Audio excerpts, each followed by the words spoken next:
This is the first part of Chapter 7 on the prophetic devolution of the Greek Empire covered in Daniel 11. This mosaic of Alexander the Great was found in Pompeii in the House of the Faun and is now in a museum in Naples. But 200 years before Alexander came on the scene, Gabriel told Daniel how the Persian Empire was going to wind down. Daniel 11, 2b-3. Behold, there shall stand up yet 3 kings in Persia, and the 4th shall be far richer than they all. And by his strength through his riches he shall stir up all against the realm of Grecia. And a mighty king shall stand up that shall rule with great dominion and do according to his will. Daniel was serving under Darius the Mede, who was ruling the city of Babylon under Cyrus, the king of all Persia, from Daniel 9 through Daniel 12. The next 3 kings of Persia were Cyrus's son Cambyses, then Darius I Hystaspes, and then Xerxes. Daniel 9 is the prophetic religious narrative of the time leading up to and including Messiah and the temple's destruction. Daniel 10 records Gabriel's spiritual narrative during Daniel's agonizing 3 weeks of prayer and fasting. Daniel 11 is a prophetic political narrative of the history leading up to the time of Messiah. The geopolitical background of Daniel 11 is necessary for understanding both fulfilled and yet to be fulfilled prophecies. In 336 BC, Alexander became king of Macedon, Greece. The next year, Alexander began conquests to extend the boundaries of his kingdom, and by the time he died 14 years later, he had conquered most of the world known to the Greeks and had earned the title Alexander the Great. Daniel 11, 3-4. And a mighty king shall stand up, that shall rule with great dominion, and do according to his will. And when he shall stand up, his kingdom shall be broken, and shall be divided toward the 4 winds of heaven, and not to his posterity, nor according to his dominion which he ruled. For his kingdom shall be plucked up, even for others beside those. From Alexander the Great's death in 323 BC, until 301, there were 4 wars fought over succession which eventually settled into the 4 kingdoms of Greece in green, Thrace, now Turkey, in orange, Syria in yellow, and Egypt in purple, which also had land above Antioch. Ptolemy became king of Egypt and made the southern kingdom strong. In 320 BC he entered Jerusalem and added Judah to his realm. His first wife was Bernice I.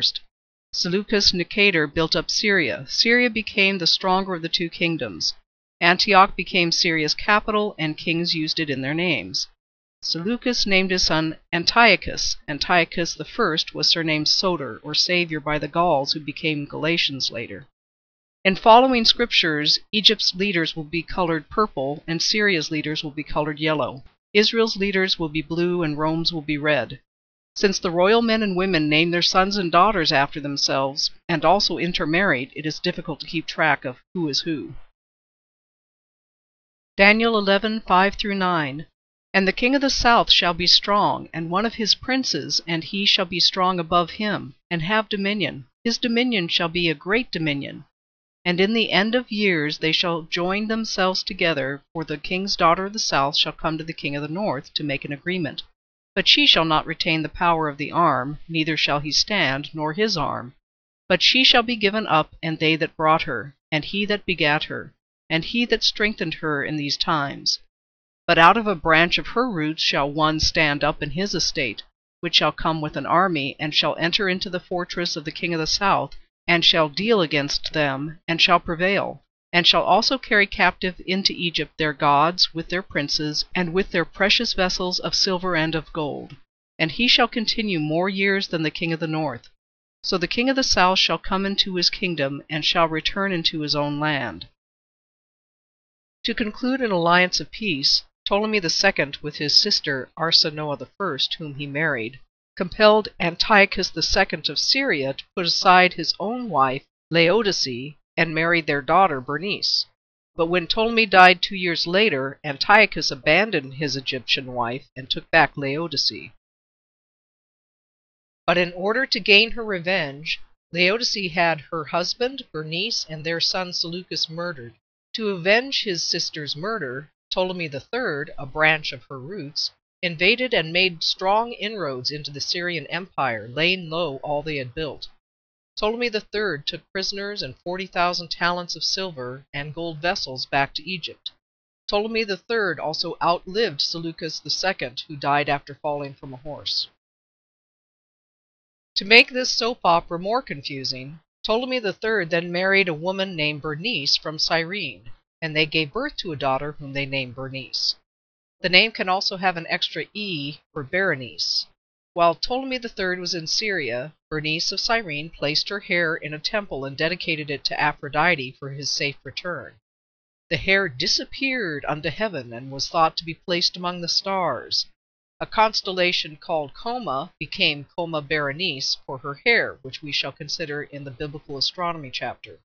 Seleucus II, Seleucus III, and Antiochus III jointly continued their father's campaign against Egypt. Seleucus III was assassinated, but Antiochus III continued to make great and rapid conquests. He defeated the Egyptians at Sidon and was able to penetrate as far south as to attack the Egyptian fortress at Gaza. Daniel 11:10-12. But his sons shall be stirred up, and shall assemble a multitude of great forces, and one shall certainly come, and overflow, and pass through, then shall he return, and be stirred up even to his fortress. And the king of the south shall be moved with choler, and shall come forth and fight with him, even with the king of the north. And he shall set forth a great multitude, but the multitude shall be given into his hand. And when he has taken away the multitude, his heart shall be lifted up, and he shall cast down many 10,000s, but he shall not be strengthened by it. Ptolemy IV gathered 73,000 men and 73 elephants. However, the army of Antiochus III was even greater, 72,000 infantry, 6,000 horsemen, and 102 elephants, and at first gained the advantage, but too soon abandoned caution and sought to plunder an enemy not fully conquered, and the Egyptian king was victorious. However, as Ptolemy was so much addicted to luxurious living, it was of little concern to him to utilize his success to the full, and he was not strengthened by his victory. Daniel 11:13-17. For the king of the north shall return, and shall set forth a multitude greater than the former, and shall certainly come after certain years with a great army and with much riches. And in those times there shall many stand up against the king of the south. Also the robbers of your people shall exalt themselves to establish the vision, but they shall fall. So the king of the north shall come, and cast up a mount, and take the most fenced cities. And the arms of the south shall not withstand, neither his chosen people, neither shall there be any strength to withstand. But he that comes against him shall do according to his own will, and none shall stand before him, and he shall stand in the glorious land, which by his hand shall be consumed. He shall also set his face to enter with the strength of his whole kingdom, and upright ones with him. Thus shall he do. And he shall give him the daughter of women, corrupting her, but she shall not stand on his side, neither before him. 14 years later, Antiochus III the Great raised a greater army and secured better equipment and an alliance with Greece, and attained some of the success of his first efforts because the king of Egypt offered no opposition. And after Ptolemy IV's death, various uprisings materially weakened the Egyptians' power and broke it by internal dissension. Earlier, when Israel was under Ptolemy III, Ptolemy transferred the priesthood to the house of Tobias, who preferred Greek culture to Jewish law, and they remained in power for a century, stealing from the temple treasury. Antiochus III drove the Egyptians back to Sidon in Lebanon, defeating the most fenced cities, thus liberating the Jews from Egypt, and he released them from all taxes for 3 years, and afterwards from 1/3 of the taxes. Antiochus III gives daughter Cleopatra to Ptolemy V for peace, but instructs her to destroy Egypt, but she didn't. Antiochus III proceeds to attack Greece, but is encountered by Roman armies and defeated in 190, and then dies in 187 BC. Cleopatra gives birth to Ptolemy VI and VII, and Cleopatra II. Marriages are noted by dotted lines. Antiochus II had 2 wives. Leaders of the empires are bold.